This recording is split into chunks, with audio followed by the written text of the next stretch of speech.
మేడ్చల్ జిల్లా ఎల్లంపేట మున్సిపల్ పరిధిలోని కొనాయిపల్లి గ్రామంలో పలువురు నాయకులు బీఆర్ఎస్ పార్టీలో చేరారు. బీఆర్ఎస్ పార్టీ మహిళా నాయకురాలు నిషితారెడ్డి ఆధ్వర్యంలో పార్టీలో చేరిన వారికి మేడ్చల్ ఎమ్మెల్యే చామకూర మల్లారెడ్డి పార్టీ కండువాలు కప్పి ఆహ్వానించారు. ఈ సందర్భంగా మల్లారెడ్డి మాట్లాడుతూ మున్సిపల్ ఎన్నికల్లో బీఆర్ఎస్ పార్టీకి ప్రజలు బ్రహ్మరథం పడుతున్నారని, కాంగ్రెస్ ప్రభుత్వ పాలనలో ప్రజలు అనేక ఇబ్బందులు ఎదుర్కొంటున్నారని విమర్శించారు.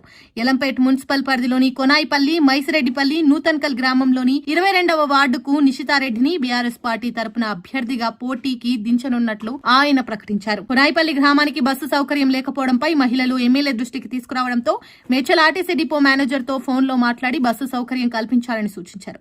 అలాగే గ్రామంలోని యువత కోసం ఛత్రపతి శివాజీ విగ్రహం ఏర్పాటు చేస్తానని హామీ ఇచ్చారు. ఈ కార్యక్రమంలో మేడ్చల్ నియోజకవర్గ బీఆర్ఎస్ పార్టీ నాయకులు చామకూర మహేందర్ రెడ్డి, మేడ్చల్ జిల్లా గ్రంథాలయ మాజీ చైర్మన్ భాస్కర్ యాదవ్, మండల అధ్యక్షులు దయానంద్ యాదవ్, డబిల్పూర్ పీఏసీఎస్ మాజీ చైర్మన్ సురేష్ రెడ్డి, మాజీ వైస్ ఎంపీపీ వెంకట్, నాయకులు మద్దుల శ్రీనివాస్ రెడ్డి, రాజమల్లారెడ్డి, జీవన్, యూసుఫ్, నవీన్ రెడ్డి తదితరులు పాల్గొన్నారు.